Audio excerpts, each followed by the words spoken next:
Ah, bueno, entonces les digo, voy a empezar con ese resultado que quedó pendiente. Y, y sí, ahorita vemos varios. Vamos a ver, de hecho, cómo resolver la mayoría de los ejercicios que no son de asterisco. Quizá algunos los veamos con más detalle que otros, algunos solo los vamos a comentar un poco por encima. Pero sí, la idea de hoy es tratar de ver cómo hacer algunos de los ejercicios que están en la guía, eh, para que vean pues, más o menos cuál es la idea de cada ejercicio. Pero bueno, entonces les digo, voy a empezar con esta demostración, es bastante sencilla y rápida. Entonces, en 20 minutos la podemos ver rápidamente, ¿no? Bien, entonces, es una proposición y tiene que ver con los límites de la integral. ¿Ok? Entonces, tenemos una función integrable,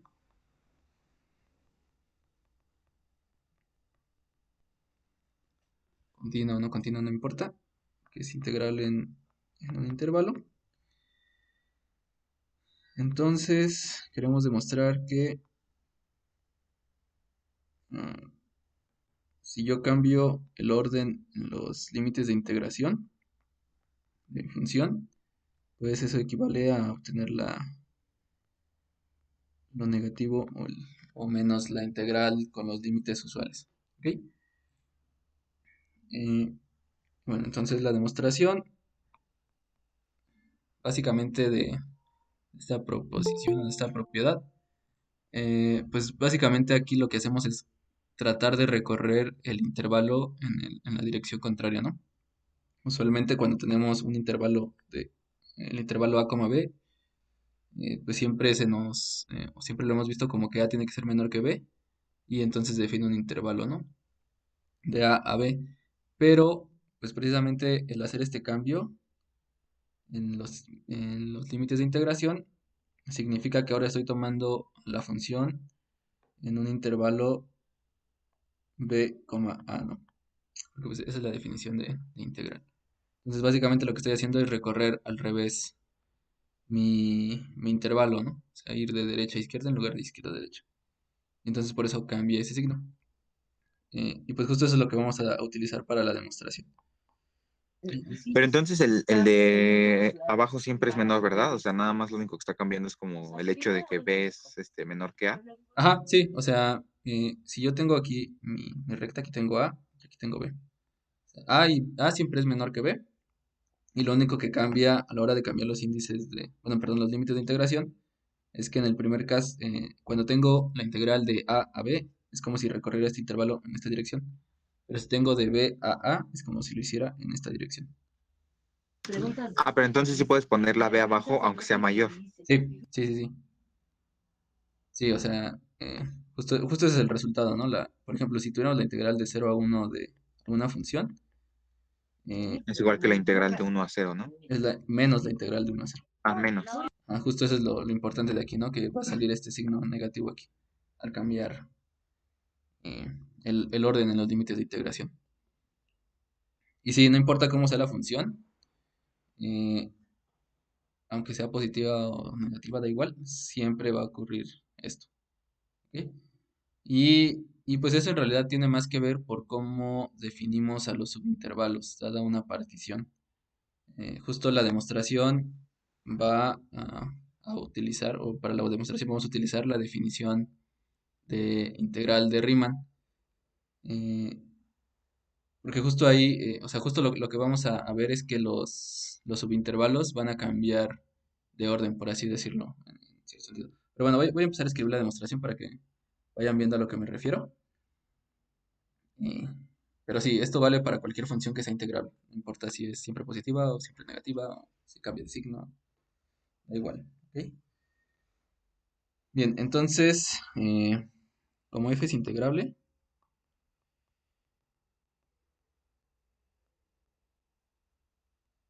entonces existe, bueno, más bien, sí, existe este límite, ¿no?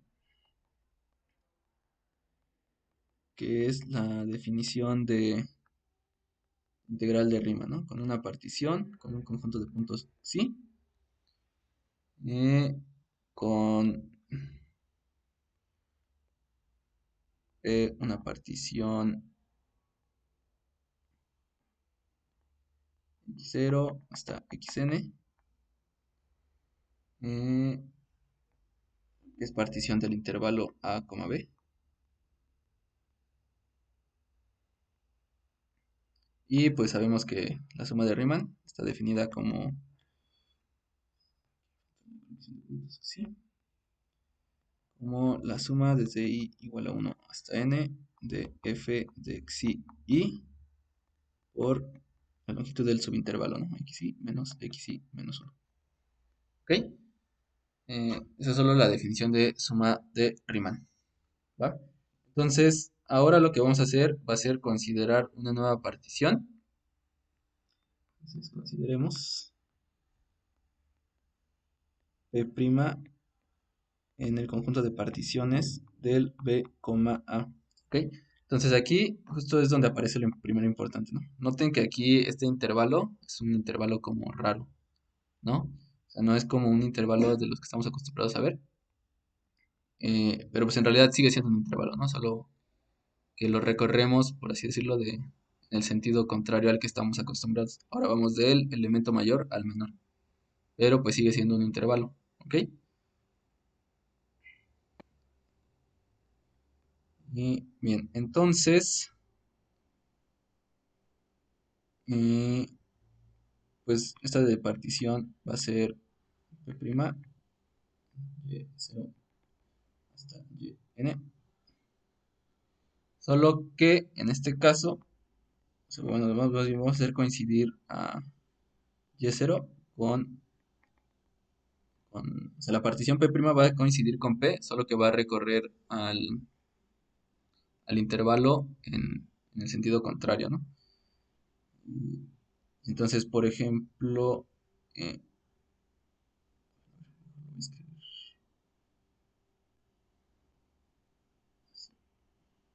entonces, por ejemplo, Y1 sería xn-1, ¿ok?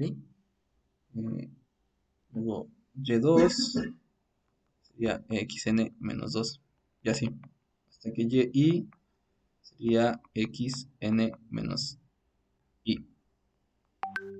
¿ok? Y pues, por último, tendríamos Yn, que sería x0, ¿ok? Entonces, o sea, vean que esta partición en realidad no podríamos definirla como partición porque recuerden que una condición importante de las particiones es que siempre tienen que tener orden sus elementos, ¿no? Entonces, en este caso el orden está como volteado. O sea, recuerden que para una partición habíamos dicho que siempre se tenía que cumplir esto, ¿no? Que x0 era menor que x1, que x2 y así. Esto menor que xn. ¿Ok? En este caso tenemos lo contrario, ¿no? Aquí xn es el que es menor. Sin embargo, esto se puede hacer porque de cierta manera se sigue conservando el orden, solo que ahora es un orden diferente al que estábamos acostumbrados a ver, sino ahora tenemos esto, ¿no?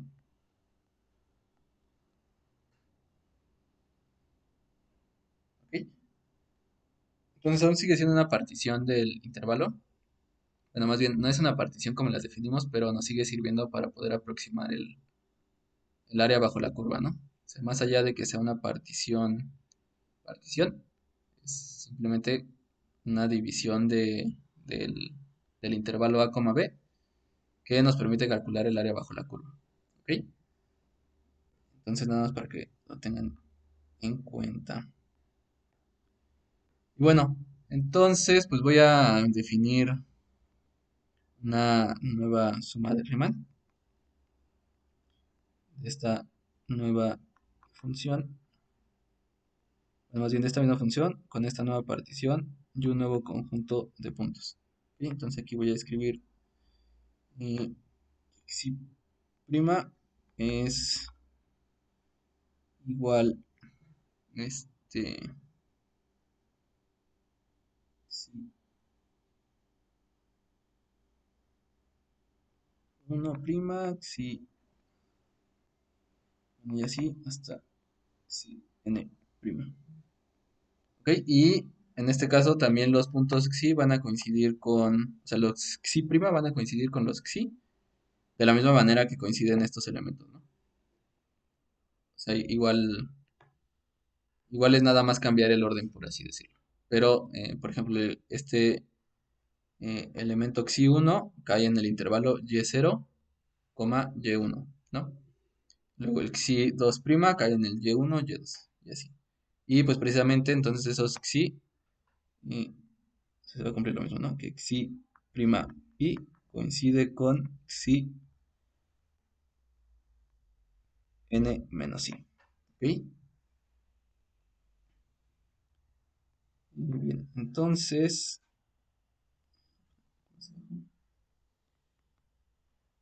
la suma de Riemann con esta nueva partición, con este conjunto de puntos xi' es la suma desde i igual a 1 hasta n de f de xi i' por y menos y menos 1. Esa es la definición de suma de Riemann. ¿Va? Y pues de aquí vamos a empezar a sustituir con estas relaciones que encontramos entre los puntos de la partición y los puntos xi. Y entonces vamos a tener que esto lo podemos ver como la suma desde i igual a 1 hasta n de f de xi y así la prima n menos i. ¿Ok? Y de este lado voy a tener x de n menos i menos x sub n menos i menos 1. ¿Ok? Que les digo, nada más es usar estas relaciones que encontré en entre los elementos de una partición, de la partición P' con la partición P, y la relación entre los elementos de el conjunto xi' con el conjunto xi. ¿Ok? Y bueno, aquí tengo un montón de índices que no me gustaría tener, en particular la n me estorba. Y pues tengo aquí que mis índices se recorren con un menos i, ¿no? Entonces lo que voy a hacer es hacer un cambio de índices. ¿Ok? Bueno, no, bueno, no, sí, primero el cambio de índices. Entonces voy a tomar un nuevo índice j, que va a ser n menos i menos 1. ¿Ok? Es decir, j va a coincidir con este índice de aquí. ¿Va? Y entonces n menos i va a ser j menos 1. ¿Ok? Es nada más despejar de aquí n menos i. ¿Sí? Eh, y bueno, lo único que me faltaría sería ver cómo van a cambiar los límites de mi suma si yo tomo este cambio en los índices, ¿no? Es decir, ¿qué pasa cuando i vale 1? Cuando i vale 1, entonces j es igual a n menos i, ay, perdón, j menos 1 menos 1. Esto pues es 0, perdón, n. ¿Ok? Y cuando i es igual a n, es decir, el otro límite de mi suma, entonces j va a ser igual a n menos 1. Esto es igual a 1. ¿Ok? Entonces, si se dan cuenta, los límites, o si los límites de mi suma solo se van a invertir, pero pues en realidad eso no cambia nada en la suma, ¿no? O sea, no importa en qué orden yo sume, no importa si empiezo a sumar desde el término n o si empiezo a sumar desde el término 1, siempre y cuando tenga exactamente los mismos elementos, pues va a seguir siendo la misma suma, ¿no? Entonces, por eso puedo dejar los límites de la suma tal cual, ¿ok? Entonces, ¿qué quiero decir con esto?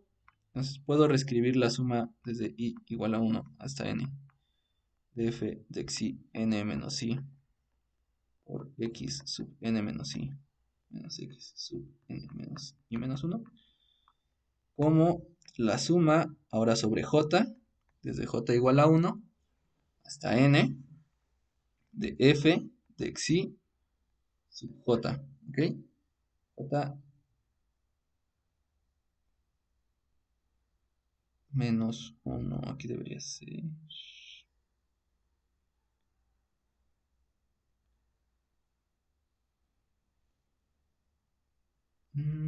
Aquí se me fue algo.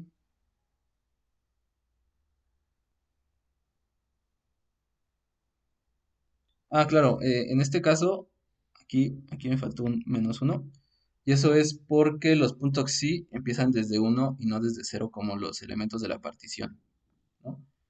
Eh, sí, porque si lo hubiera dejado como i, entonces, por ejemplo, el primero hubiera sido el n menos 1, ¿no? O sea, si hubiera dejado n menos i, el primer elemento del conjunto xi' hubiera sido xi sub n menos 1. Entonces me habría faltado el elemento xi sub n. Entonces por eso hay que poner este menos 1 aquí. Sí, sí, sí. Entonces aquí eh, me faltó un n menos i menos 1. Sí. Entonces aquí me quedaría j menos 1. No es cierto.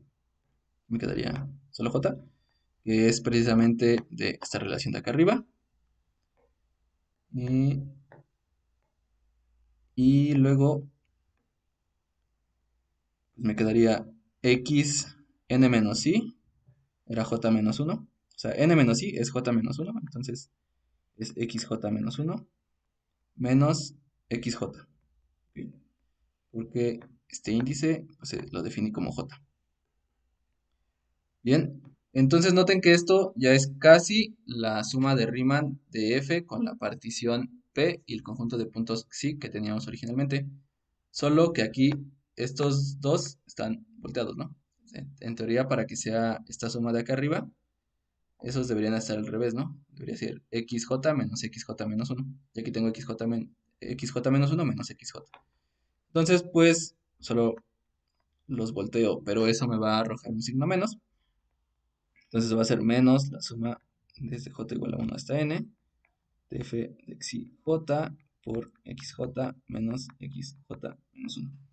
Y esto, pues ya es la suma de Riemann de f con p con la partición xi. ¿Ok?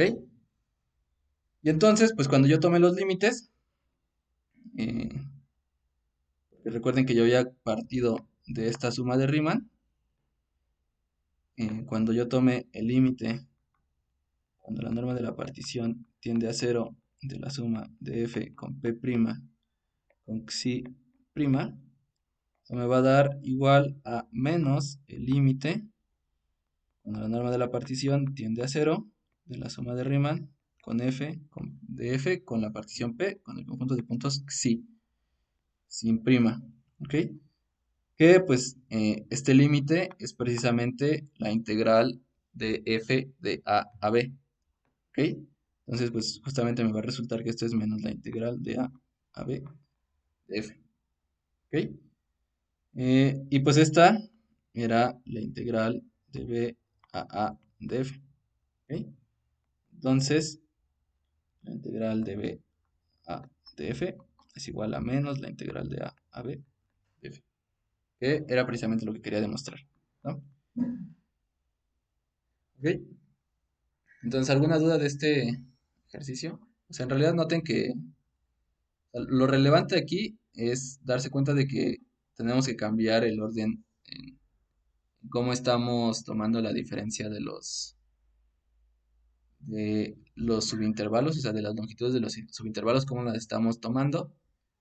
Y lo demás, pues nada más es tener cuidado con los índices, ¿no? De tener cuidado de que los índices coincidan con los de una suma de Riemann normal. O sí, sí, de la suma de Riemann original. Y sí, es como si tuvieran una Oye, pero longitud ¿de dónde negativa. sale el signo negativo, perdón? Ajá, El que no, está abajo. sí, ¿Eh? noto que aquí, de este paso acá abajo, cambiamos el orden de la diferencia, ¿no? De esta diferencia la cambiamos. Entonces, de cambiar esos dos, me sale este signo menos de aquí. ¿Y esa al Oh, otro ok, día en la ok, ok. madrugada? ¿Podrías repetir tu pregunta? No te escucho bien. No, que ok, que gracias. No, no, Sí, no, la otra persona que habló. perdón, perdón. Sí, sí, sí. Eh, ¿Quién había hablado? ¿O ya se resolvió la duda?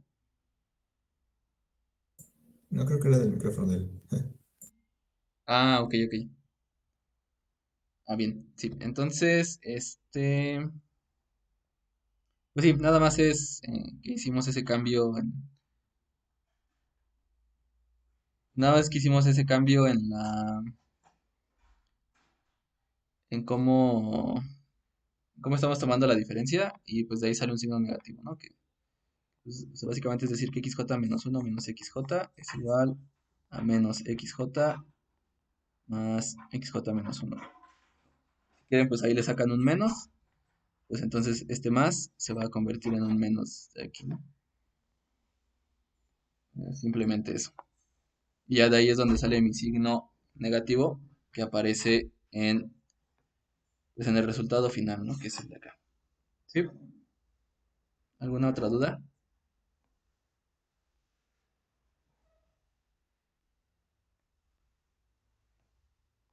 Bien, entonces, si ya no hay más dudas de esta proposición, vamos a pasar con las preguntas del examen. Si quieren, empezamos con las dudas que tengan ahorita. Y en caso de que no tengan ninguna duda, pues vamos viendo cómo resolver algunos de los ejercicios. Y les digo, vamos a ver la mayoría de los que no tienen asterisco, pero vamos a ver algunos con más detalle que otros, ¿no? Los que son más interesantes que otros. Ok, entonces, ¿tienen alguna pregunta de momento? ¿Quieran que empecemos a ver o nos pasamos directo a la guía? A la guía. Ah, bueno, ayer me preguntaron si les podía dar algunos hints para el 9 y el 10. Entonces, esos dos son para entregar. No les puedo decir mucho, pero para el 9 les sugiero que utilicen la definición de integral de Riemann y que vean qué pasa con los términos dentro de la suma cuando están cerca del punto donde la función es estrictamente mayor que cero. ¿Ok?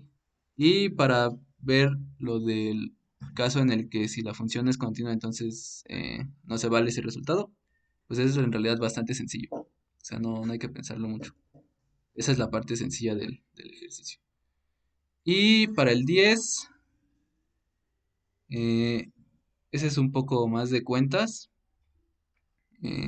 Y lo que les puedo decir es que tienen que comparar a la función f de x con algo y luego empezar a hacer cuentas. O sea, multiplicar por g y luego integrar y pues ir haciendo las cuentas hasta que les dé el resultado. Van a tener que utilizar algunos otros resultados, pero con eso sale. O sea, no les puedo decir mucho más, porque si no pues, sería resolverlos, pero sí, inténtenlos así. Y para mostrar que las hipótesis son esenciales, pues justo van a tener que, o sea, en algunas de las cuentas se van a dar cuenta de por qué g tiene que ser mayor o igual que cero. Y además integrable. Pero bueno, no sé si eso les ayude o los confunda más, pero espero que los ayude. Ok, entonces vamos a ir con los ejercicios que nos entregan. Entonces, vamos a empezar con el ejercicio 1. Ok, entonces tenemos una función que es un polinomio de grado 2 y, y pues hay que calcular la integral. Ok, entonces, como eh, o sea, ya tenemos el resultado de que esta función es integrable por el simple hecho de ser continua, que es algo que comentaban ayer, bueno, que comentábamos ayer en el grupo de WhatsApp. O sea, ya tenemos el resultado de que toda función continua es integrable. Entonces, pues, de entrada ya tienen que la función sí es integrable, ¿no? Entonces, pues sí tiene sentido preguntarnos por la integral. ¿Ok? Ahora, para calcular la integral, pues hay como varias formas de hacerlo, ¿no? Entonces, un polinomio de grado 2 en general tiene la forma ax cuadrada más bx más c, ¿no? Eh, donde a, b y c ¿No es pues abuso de pueden... notación? Es verdad, es abuso de notación. Lo vamos a utilizar entonces alfa, beta y gamma, ¿ok? Entonces con alfa, beta y gamma reales. Sí, para que sea más claro, ¿ok? Entonces, eh, queremos calcular la integral de a a b de alfa x cuadrada más beta x más gamma x, ¿no? Pero pues ya tienen varios resultados, ¿no? En particular tiene el resultado de que la suma de funciones integrables es la integral de la suma. Sí, bueno, más bien, la integral de la suma es la suma de las integrales, ¿no? Entonces, pues ya por ahí tienen, entonces vamos a tener que, a ver, esa integral es igual a esta otra, a esta suma de integrales de cada uno de los términos, ¿no? De ese polinomio. Más la integral de a, b, de gamma, de gamma. ¿Ok? Y luego también tienen el resultado de que la integral saca constantes. Entonces esto va a ser la integral, bueno, alfa por la integral de AB de x cuadrada, de x, más la integral de AB, me faltó sacar la beta, la integral de AB de x, más, y bueno, pues también tiene el resultado de que la integral de una constante es la constante por la longitud del intervalo donde se está evaluando, ¿no? Entonces, pues aquí me quedaría gamma por b menos a. ¿Ok? Y pues entonces ya todo se reduce a calcular estas dos integrales, ¿no? La integral de x cuadrada en AB y la integral de x en AB. Que eso lo pueden hacer de muchas maneras. De hecho, la de x ya lo habíamos hecho en alguna clase, entonces pueden retomarlo. Y pues la de x cuadrada es básicamente lo mismo. Solo hay que tener cuidado con las cuentitas y pues irlo haciendo con cuidado. Pero en realidad ya, o sea, eso es lo único que tendrían que hacer para poder calcular la integral y demostrar que ese es el valor de la integral. ¿Ok? Porque esto ya es una demostración de que es el valor de la integral, porque estamos usando los teoremas que ya vimos y se demostraron, ¿no? Ok, adelante, Alex. Disculpen, ¿por qué en el renglón de arriba no fue con respecto de X? Ah, sí, cierto, perdón. Aquí es X. Ah, ok. Sí, sí, sí, Gracias. sí, sí. Sí, claro. Sí, si no, sería otra identidad, ¿no? Pero sí. Ok, entonces, ¿alguna duda con este primer ejercicio? No, Y entonces les digo, lo que queda nada más es calcular esas dos integrales, que básicamente es hacer unas cuentitas con las sumas y ya. Ok, entonces, vamos a ver ahora el ejercicio número 2. Yo tengo una duda. Sí, adelante. ¿Cómo supimos que era integrable? Por ser continua. Ah, ok, Eh, gracias. sí, es un teorema, ¿no? Si f es continua, entonces es integrable. Entonces, ahora el ejercicio número 2. Adelante, Alex. Disculpen, tal vez es una pregunta tonta, pero ¿cómo sabemos que es continuo? Pues puedes demostrar que es continua. O puedes usar que x es continua. Como x es continua, x cuadrada es continua. La suma de funciones continuas es continua. El producto por constantes es continua también. Entonces, todas esas resultan continuas. Ah, ok. Gracias. Y si quieres, pues puedes demostrar que x y x cuadrada son continuas. Sí, gracias. Sí, no hay de qué. Ok, entonces, el ejercicio número 2. Tenemos una integral que es producto, bueno, más bien la integral del producto de dos funciones.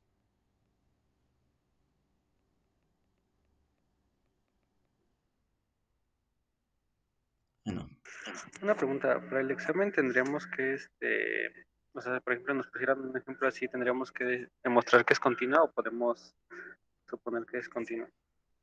Pues depende de cuál sea la función, ¿no? Si les dan una función que llevan, o sea, que han visto 2 años seguidos que es continua, o sea, por ejemplo, bueno, más bien el semestre pasado que ya vieron que era continua, por ejemplo, los polinomios, la función seno, coseno, exponencial, etcétera. Pues todas esas funciones, pues ya, está demostrado que son continuas, y todos sabemos que son continuas. Pero si les dan alguna función rara, que tiene alguna definición curiosa o cosas así, pues sí, es mejor demostrar que es continua si se quiere utilizar ese resultado, ¿no? Ok, gracias. Sí. Ok, entonces ahora queremos poner esa integral doble en términos de la integral de a b de f y la integral de c a d de g. ¿Ok? Y bueno, esta en realidad es un poco engañosa y se ve muy difícil, pero bueno, no sé si se ve muy difícil, pero es bastante sencillo, ¿no? Y todo consiste en ir haciendo esta cosa por partes, ¿no? O más bien por pedacitos, ¿no? Primero nos fijamos en lo que está dentro de los paréntesis y vemos que f de x es constante en esos paréntesis, ¿no? F de x es una constante. Es decir, pues no tiene relación con y.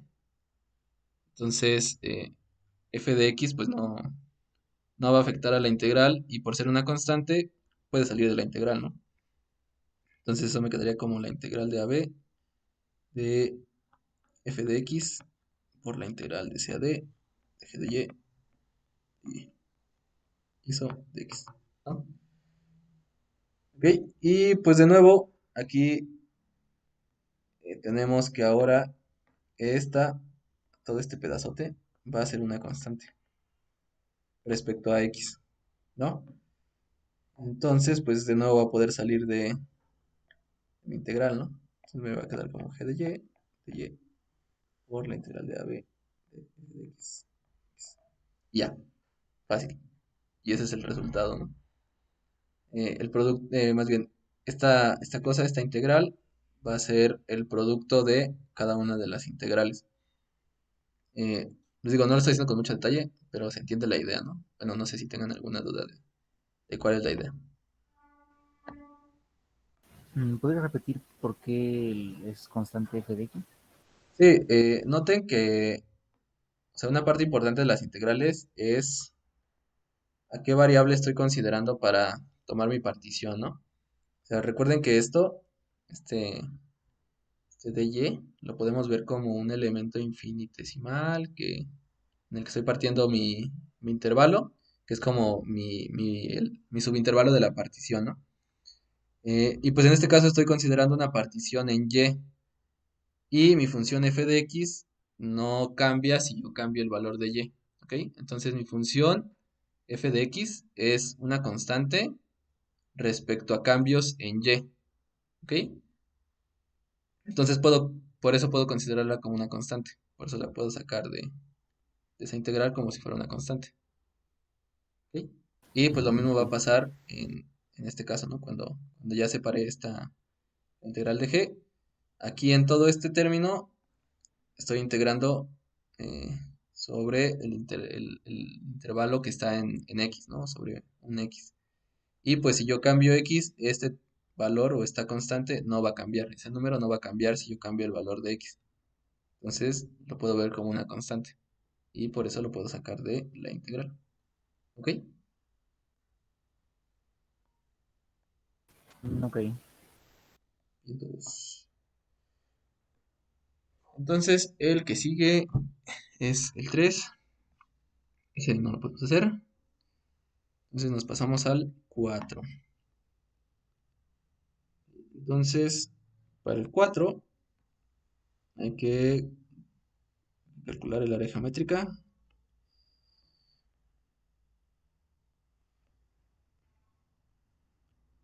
Entre g de x cuadrada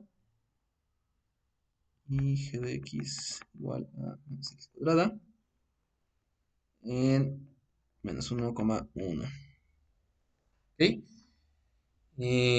Bueno, si nos pidieran el área no geométrica, esa sería 0. Pero como nos piden el área geométrica, pues eh, hay que hacer las cuentas, ¿no?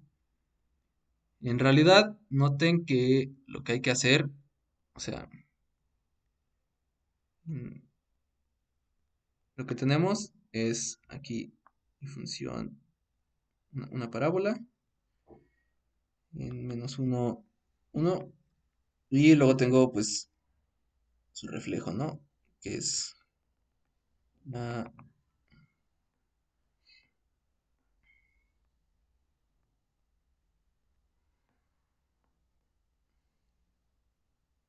esta es x cuadrada y esta es menos x cuadrada. Ok, entonces, lo que me está pidiendo el ejercicio es que calcule esta área. Ok, entonces, ¿alguien tiene alguna idea de cómo podríamos hacerlo? Adelante, Roberto. Sería, bueno, podemos apreciar que la gráfica es simétrica respecto al eje X y al eje Y.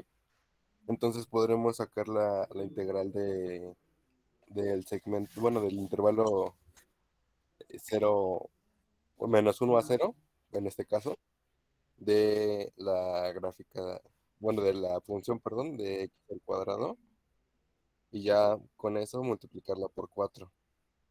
Sí, esa es una opción. Eh, Nada más que se nota que es como un argumento más geométrico que formal, por así decirlo, ¿no? O sea, no digo que los argumentos geométricos no sean formales, sino que más bien te preguntan, bueno, no te especifican cómo debes calcularla, pero por ejemplo, si les pidieran calcularla o demostrar que cuál es el área comprendida entre esas dos curvas, pues habría que hacerlo más formal, ¿no? Oye, por ejemplo, yo la verdad tengo una duda. Sí. Aquí, por ejemplo, al momento de calcular la integral, ¿deberíamos de tener ahora sí que el valor del área sin signo o podríamos llegar a cero, como por ejemplo la vez que vimos lo de la función de la identidad hasta, creo, negativa, ¿no? Creo algo Ajá. así. Sí, justo la cosa es que aquí te están pidiendo el área geométrica, ¿no? Y habíamos visto que el área geométrica es el área sin signo, ¿ok? Entonces, sí, pues habría que, o sea, aquí no hay que considerar los signos, sino nada más ver cuánto es el valor real de esa área, ¿no? O sea, el área que está resaltada en naranja. Y en realidad es bastante sencillo hacerlo, justo como comenta Rodrigo. Lo que podemos hacer es sumar los valores absolutos de las dos integrales, porque precisamente el valor absoluto de la integral va a ser el área sin signo, ¿no? O el área geométrica de mi... Bueno, no es cierto, eso no es necesariamente cierto.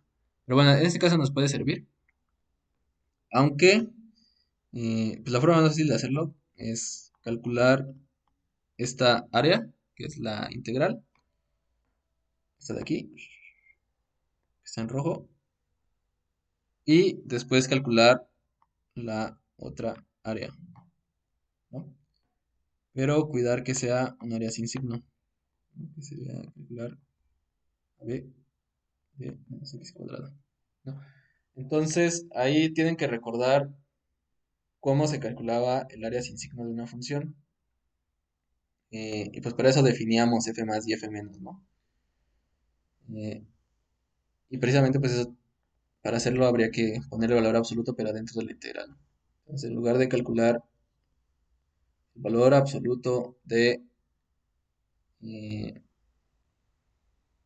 o sea, en lugar de calcular el valor absoluto de la integral, calculamos la integral del valor absoluto de la función. Eh, Se puede argumentar que las funciones son simétricas y nada más multiplicar la integral por 2. Y de hecho, o sea, ni siquiera es necesario argumentar que son simétricas, sino basta decir que el valor absoluto de menos x cuadrada es x cuadrada. Y entonces, esta integral va a ser igual a la que teníamos al principio, ¿no? Y pues ya, es equivalente a decir que nada más multiplicando por 2 la integral de x cuadrada, pues ya me da el área completa que estoy buscando, ¿no? Entonces sí, Oye, Ronaldo, sí, una pregunta rápida sobre la guía. Bueno, es que hay un ejercicio en el que no entiendo, es muy parecido a este, pero no entiendo bien qué pide. Es el ejercicio 3 que dice que calcular el área comprendida entre las gráficas F y G. ajá, Pero, por ejemplo, al subir esta, la de menos X cuadrada, queda como un ojo, como una especie de ojo. ajá. Entonces, no sé si tenemos que calcular nada más como el área de ese ojo, por decirlo así, o también de los triangulitos que quedan abajo. No, nada más del ojo. Ah, va, va, va. Sí. Vale, gracias. Y, ok, entonces, sí, estamos, o sea, este no es un argumento de simetría en sí, pero pues básicamente nos estamos apoyando de eso, ¿no? Del hecho de que como la función es simétrica respecto al eje X, pues al final vamos a poder sumar esas dos integrales como si fueran la misma, ¿no? Pero bueno, esa es la idea de este ejercicio. Nada más calcular esta integral. Pueden argumentar esto para la segunda integral que hay que sacar. Y pues entonces el área comprendida entre esas dos curvas va a ser el doble del área que hayan sacado aquí, ¿no? Entonces ese también está relativamente sencillo. ¿Ok? Ahora, bueno, no sé si tengan alguna otra duda de este ejercicio del cuadro.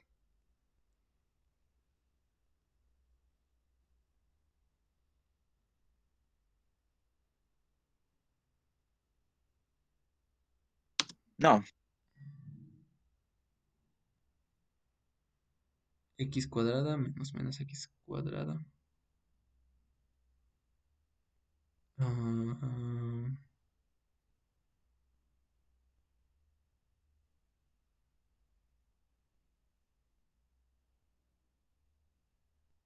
no estoy seguro de si ese argumento sea válido, Ángel.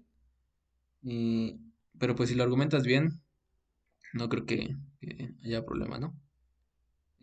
O sea, en general es preferible utilizar, o sea, los argumentos de cosas que se vieron en clase como el valor absoluto de una integral o la integral del valor absoluto de alguna función o f más, f menos, las funciones f más y f menos o algo así. Pero si está bien argumentado con ese resultado, o sea, utilizando esa resta, pues también podría funcionar.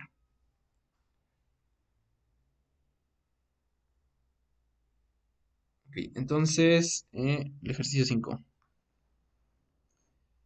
Nos piden calcular, más bien encontrar esta integral de la función raíz en el 0,2 y justificar, ¿no?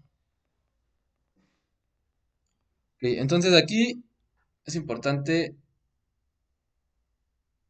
eh, se puede argumentar que es simétrica, pero pueden argumentar que es simétrica, o sea, utilizando paridad, pueden argumentar que es simétrica respecto al eje y con eso pueden nada más sacar el área de aquí y decir que el área de acá va a ser igual. Pero no pueden, o sea, el hecho de que una función sea par no les da simetría respecto al eje X, solo respecto al eje Y. O sea, sí pueden utilizar simetría por ser una función par, pero para calcular la integral de aquí y decir que es la misma que la de acá. Pero no para decir que la de aquí arriba es la misma que la de acá abajo. O sea, ese argumento no es de paridad. Ese es de, sería otro tipo de simetría. Pero no, eso no es por paridad. No sé si me explico.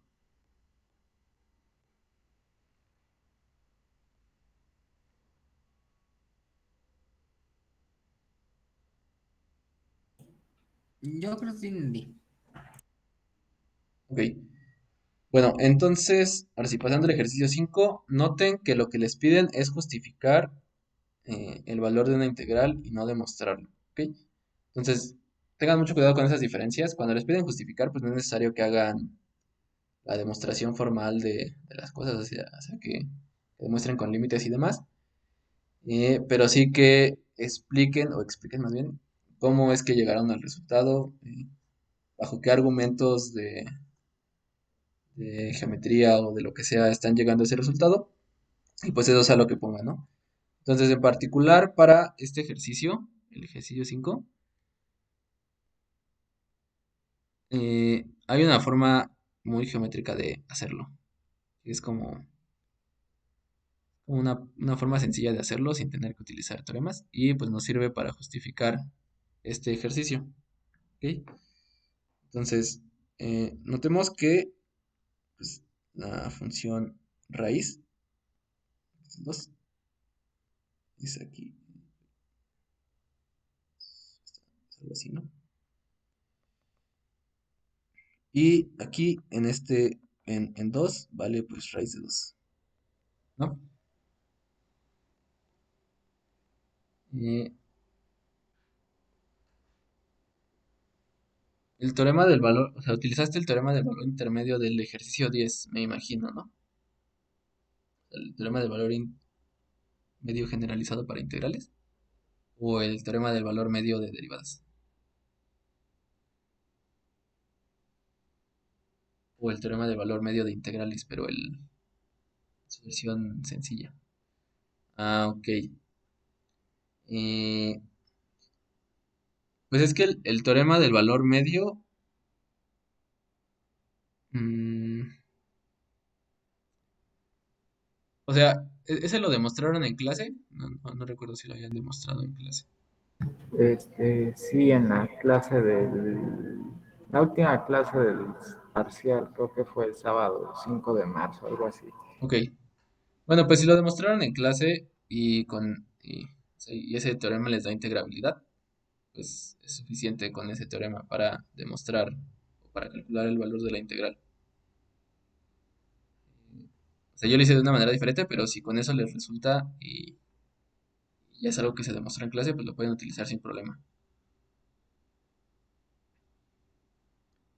Pero bueno, como les digo, en este caso solo nos pide justificar cuál es el área bajo la curva y pues básicamente lo que queremos es encontrar esta área, ¿no?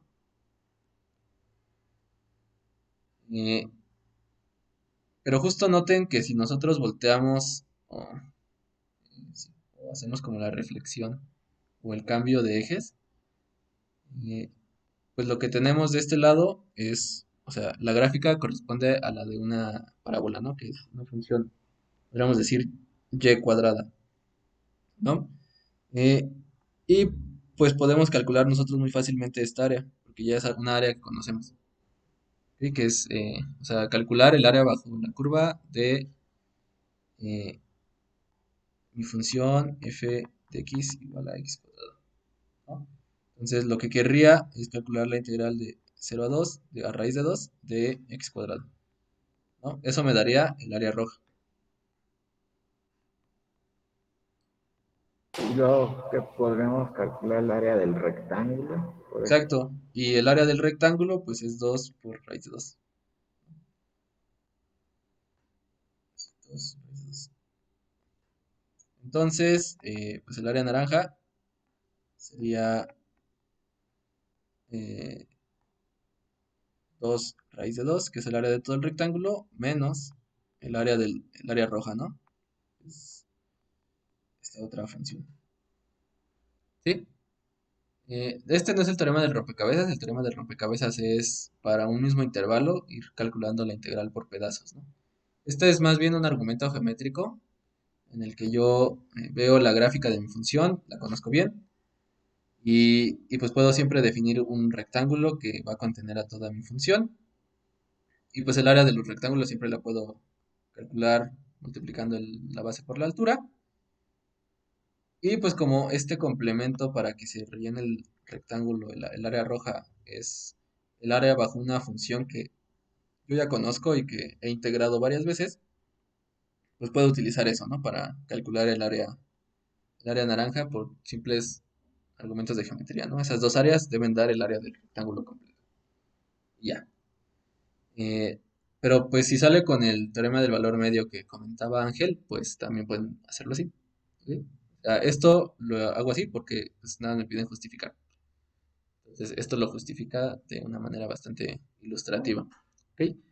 Y esto me sirve como paso para las preguntas del ejercicio 7, ¿no? Que son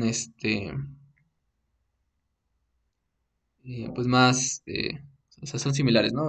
Que me piden que demuestre, bueno, más bien, a que utilizando argumentos geométricos justifique ciertas relaciones o identidades con las integrales, ¿no? Entonces vamos a ver eso. Entonces, 7. Vamos a empezar con el A. Que hay que argumentar esta igualdad. Usando argumentos geométricos. ¿Sí?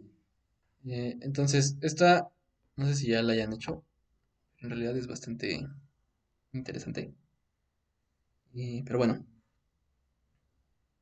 Entonces, pues para poder utilizar argumentos geométricos, es necesario conocer la gráfica, ¿no? Bueno, dice Roberto que ya la vieron con el profe, entonces imagino que pues, ya vieron que al final les queda un círculo, bueno, más bien un pedazo de círculo, y pues el área de un círculo ya lo podemos calcular siempre muy fácilmente, ¿no? ¿Sí? Entonces todos vieron eso, el 7. Sí, sí, nos lo contó el profe. Entonces, entonces bueno, preguntan si vamos a ver el 6. Eh, pues para el 6 es igual utilizar los resultados que se han visto, o sea, las propiedades de la integral. En particular aquí sí hay que hacerlo con cuidado eh, por cómo son los límites de integración. O sea, por un lado pueden utilizar el teorema del rompecabezas para ir separando como las sumas. Eh, o sea, lo que se me ocurre es... A ver, voy a escribir.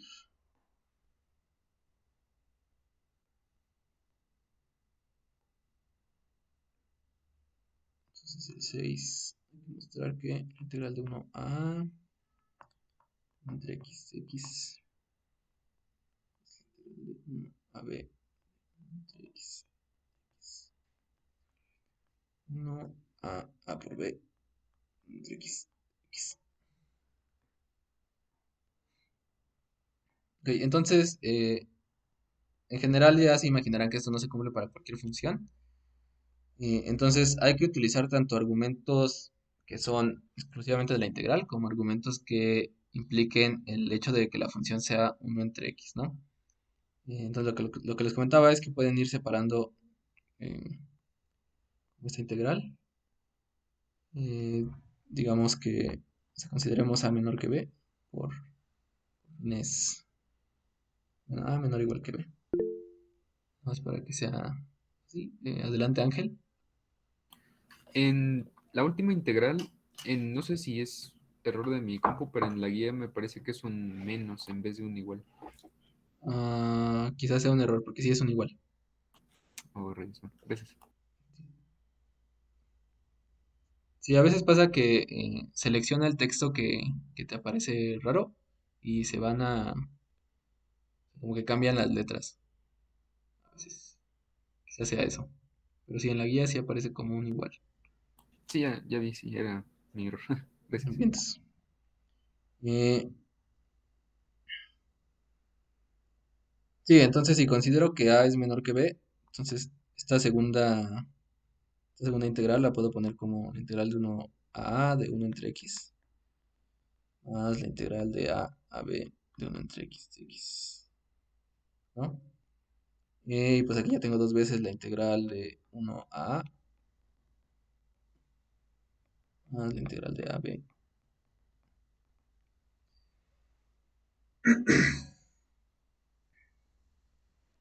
Y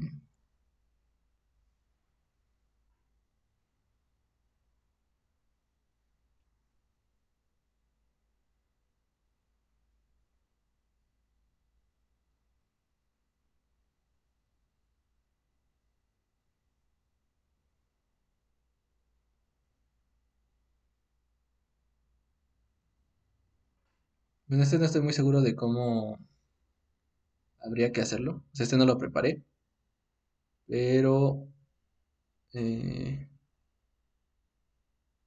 si me dan chance hoy les puedo mandar una forma de hacerlo en la tardecita para que lo revisen.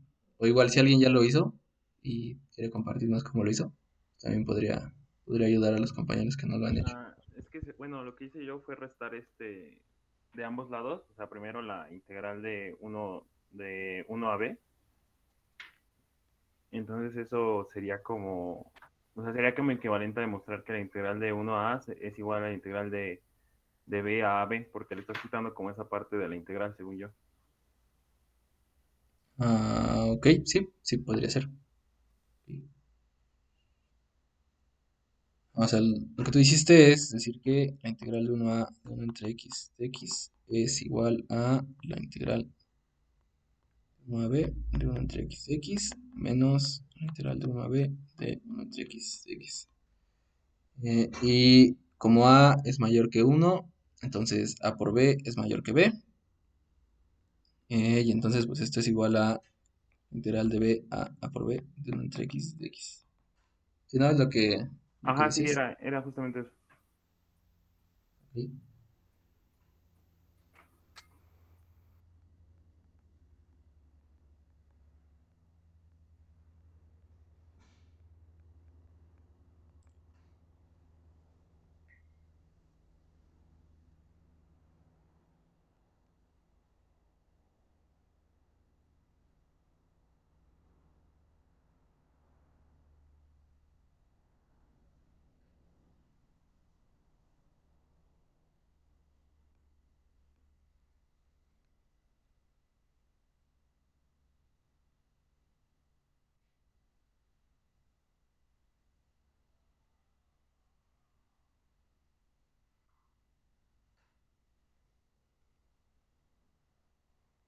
Ok, bueno,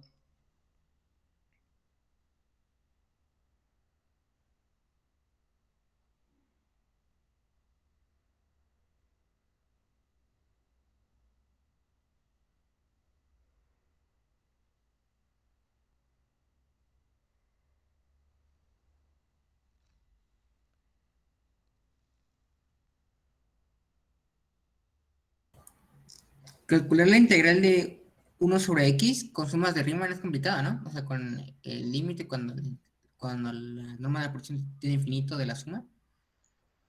pues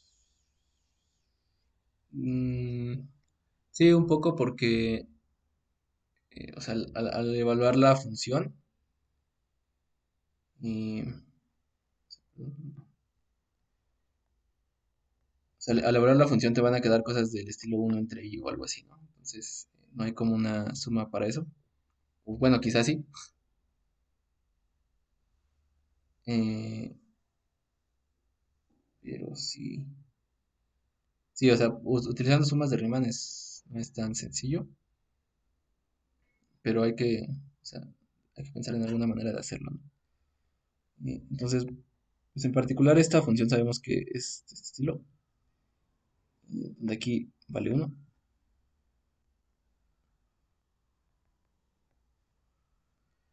Y pues básicamente lo que estamos diciendo es que esta área de aquí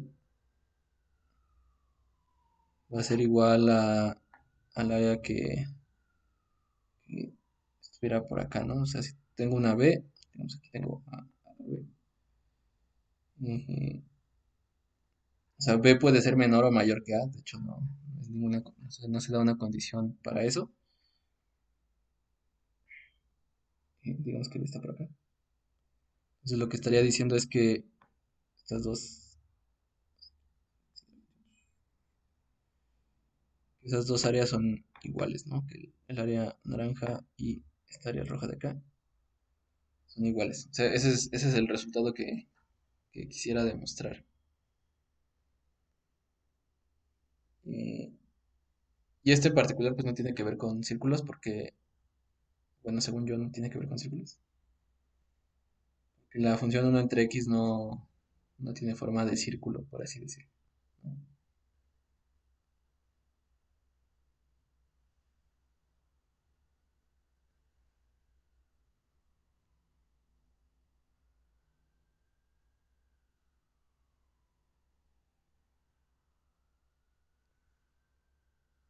Sí, el 7 sí es lo del círculo. Sí, sí, el 7 es lo del círculo. Estamos atrasados con el 6. Pero bueno, les digo, déjenme revisarlo bien hoy en la tarde y les paso al rato una forma de hacerlo. En caso de que no lo tengan. Pero sí, lo voy a revisar con más cuidado. Bien, entonces sigamos con el ejercicio 7. Bueno, el A ya dijimos que es un círculo, es un pedazo de círculo y que ya lo vieron con Marco, ¿no? Entonces, pues ese ya no tiene mucho caso estarlo repitiendo, verlo de nuevo. ¿Ok? Luego el C,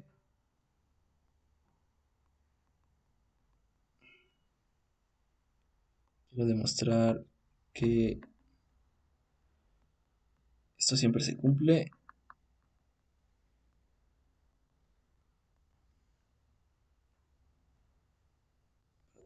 A y B.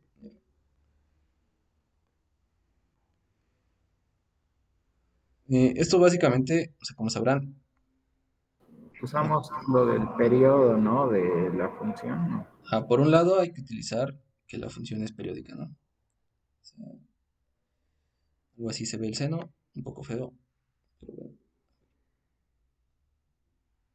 algo así se ve el seno. eh, y pues ya sabemos que el seno tiene periodo 2pi.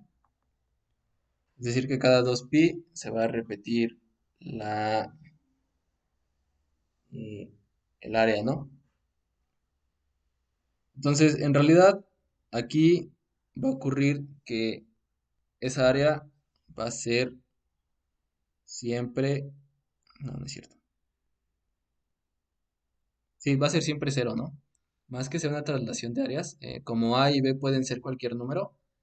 O sea, piensen, o sea, imagínense que A está por aquí, tengo A y luego tengo a B justo por aquí, ¿no?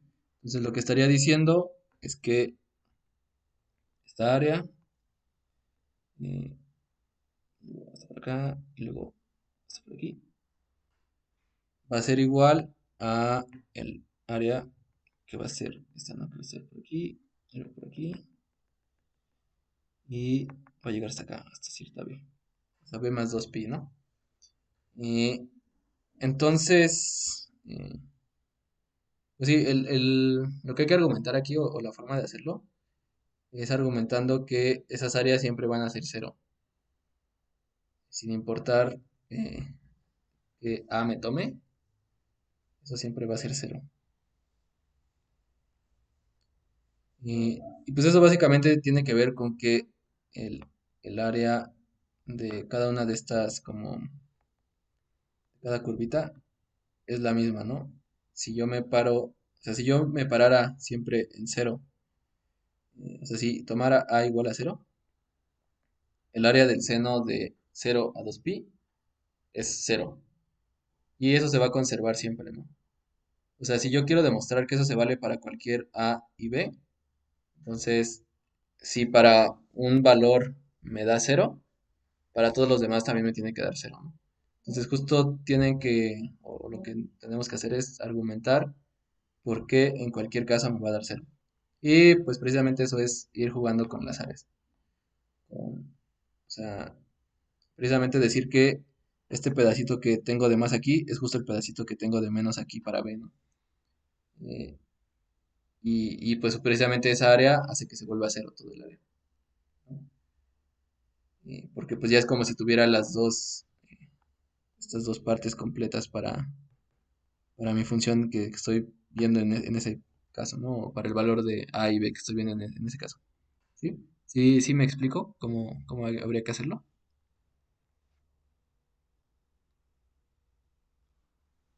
Sí, sí, sí. Entonces, ok. Y pues el último es de este inciso es el E, que para una función impar vamos a tener que la integral de menos a de f es 0. ¿Ok?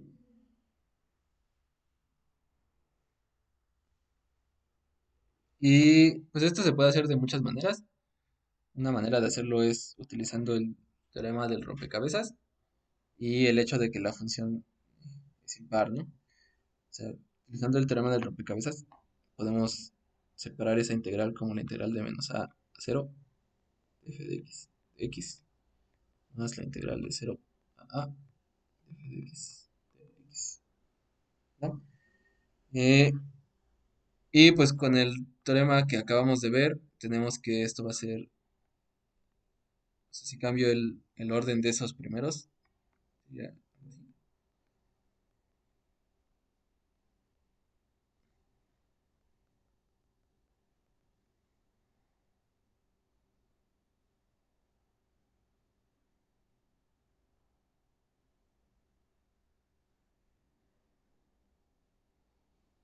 bueno, no, eso no va a ser muy útil.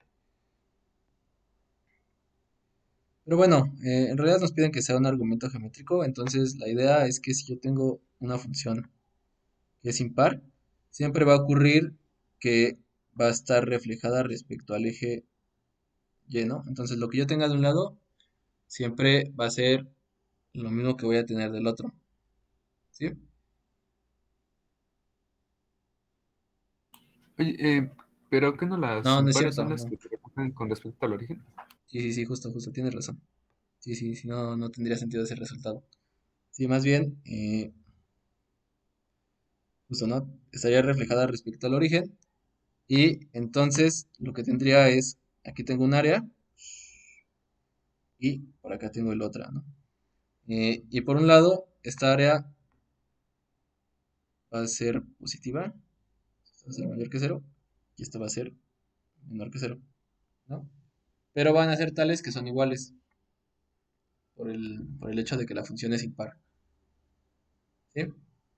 Y pues entonces, como son iguales pero de signos diferentes, o sea, el área sin signo, el área geométrica de bajo ambas partes de la función, es la misma. Pero como una está por debajo del eje X y la otra por arriba, pues va a ocurrir eh, que una va a ser la negativa de la otra. Entonces al sumarlas me va a dar cero. Pues ya, esa es la idea, ¿no? La idea geométrica que usar para este caso. Y me piden un hint para la D. Bueno, esa está. O sea, el hint que les puedo dar es que piensen en el ejercicio 5 y traten de pensar en cómo pueden utilizar el ejercicio 5 para algo en el 7D. Y ya, ese es el único hint que les puedo dar. Y en el CTD no sería mayor o igual, más que una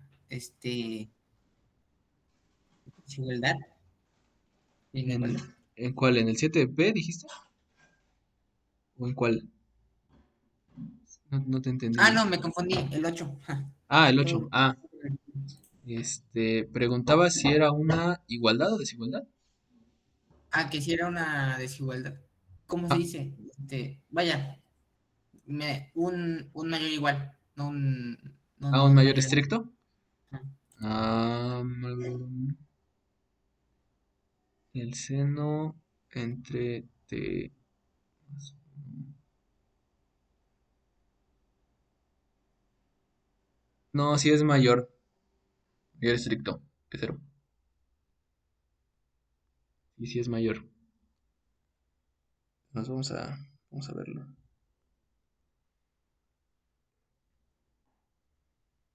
Y entonces bueno, no tienen dudas del 7E antes de pasar al 8.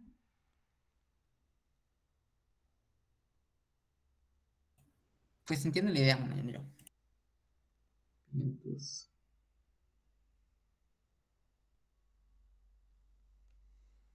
Sí, ok, entonces el 8 y tenemos que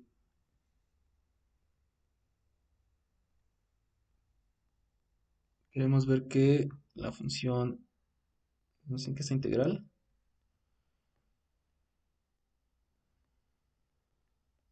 El seno de t entre t más 1 expresión de z.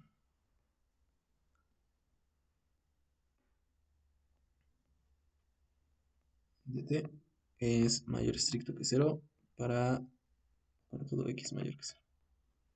¿No? Entonces, por un lado, pues primero hay que ver cómo es esta función. Entonces, pues básicamente, si yo tengo aquí la función 1 entre x, si sigue creciendo, tengo la función menos 1 entre x. Y en teoría son simétricas respecto al eje x, no son muy simétricas que digamos.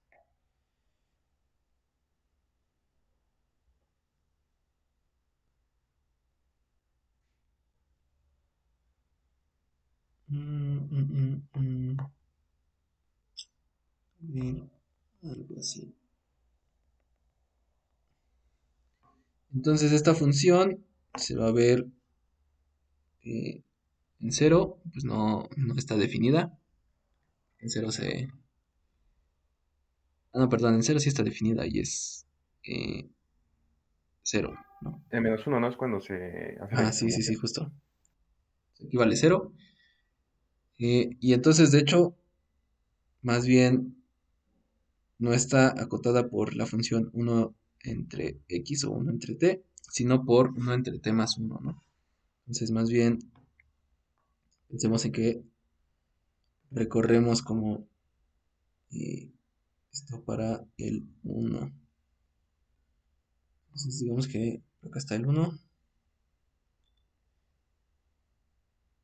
No es cierto, no está el 0. Ay, no. Y aquí está el 0.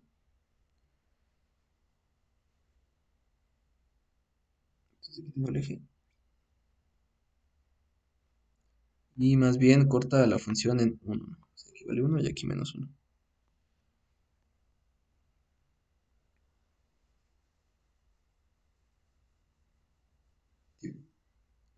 Y entonces, pues mi función seno va a estar acotada dentro de estas dos curvas. Entonces va a ir haciendo esto. Con su periodo 2pi. Y así se va a ir haciendo cada vez más pequeño. Bueno, más bien aquí ya no es una función periódica porque no vale lo mismo. Pero pues intersecta al 0 en pi, ¿no? O sea, en múltiplos enteros de pi. Entonces, aquí vale pi, aquí 2pi. Y así sucesivamente, ¿no? Entonces, pues sí, ¿no? La idea es que a partir, o sea, para cualquier valor que yo tome de x mayor que 0, siempre el área positiva va a ser más que el área negativa, ¿no? Y eso es precisamente porque aquí, en esta primera curva, que es la más grande, o sea, justo pasa eso, ¿no? Que es la curva más grande, es decir, donde tengo más área. Entonces, esta siguiente curva, que es la primera con área negativa, pues ya va a ser menor que el área que tenía esta. Entonces al sumarlas, pues no va a ser suficiente para que toda el área se cancele, se anule, ¿no? Y pues va a seguir pasando lo mismo, ¿no? En cada 2pi, el área positiva es mayor que el área negativa, ¿no? Y así va a ir pasando. Entonces para cualquier valor de x que yo dé, siempre voy a tener que hay más área positiva que área negativa. Y entonces por eso, esa integral, para cualquier valor de x mayor que 0, siempre va a ser mayor que 0 y mayor estricta que 0, ¿no?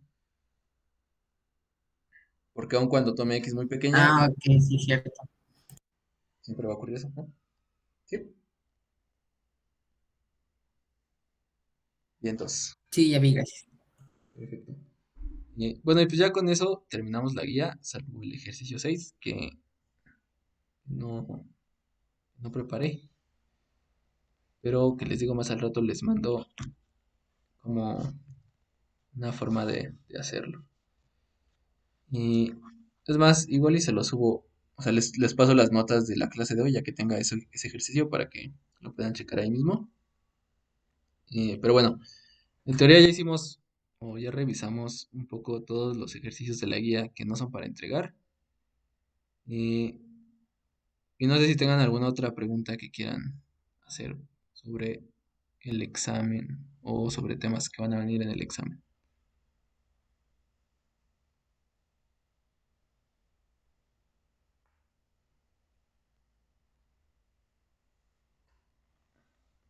En el 10B, mostrar que las hipótesis para G son esenciales. Eh, pues ahí, o sea, no es como que vayan a dar una demostración exclusiva de que si la hipótesis no se cumple, entonces el resultado no se vale, sino que más bien lo que van a hacer es que mientras vayan desarrollando la demostración de ese resultado del teorema del valor medio generalizado, van a encontrar que es necesario que G cumpla esas condiciones para que puedan dar uno de los pasos que tienen que dar en la demostración. Si no se cumple esa condición, entonces ese paso no lo pueden dar. Y pues esa es la manera en la que se muestra que es imprescindible que G cumpla ciertas hipótesis, ¿no? Entonces esa es la idea, que ustedes vean en qué paso eh, es indispensable que G cumpla esas hipótesis y pues que digan, ¿no? O sea, en el inciso B digan, como es necesario hacer este paso en la demostración, si G no cumpliera esas condiciones, entonces no podríamos dar ese paso y por tanto no se podría realizar la demostración del teorema o algo del estilo. Es como que tengan que escribir un párrafo demostrando que G debe cumplir eso. Y así. ¿Alguna otra pregunta?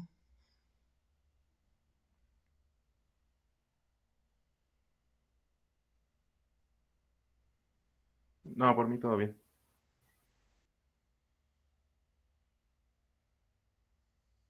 De mi parte tampoco. Bueno, bien. Bueno, pues si no tienen ninguna duda, entonces pues yo creo que ya nos veríamos mañana para la aplicación del examen. Les digo, en un rato les mando las notas ya con el ejercicio 6 un poco más desarrollado y explicado para que puedan checarlo. Y pues nada más comentarles que el examen de mañana va a ser igual que el del viernes, en el sentido de cómo se van a distribuir en los grupos y demás para la aplicación. Y pues todo va a ser exactamente igual, ¿no?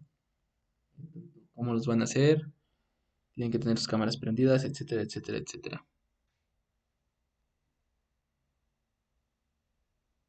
Y bueno, si tienen alguna otra duda, no duden en escribirme y pues vemos cómo le podemos hacer para resolverla.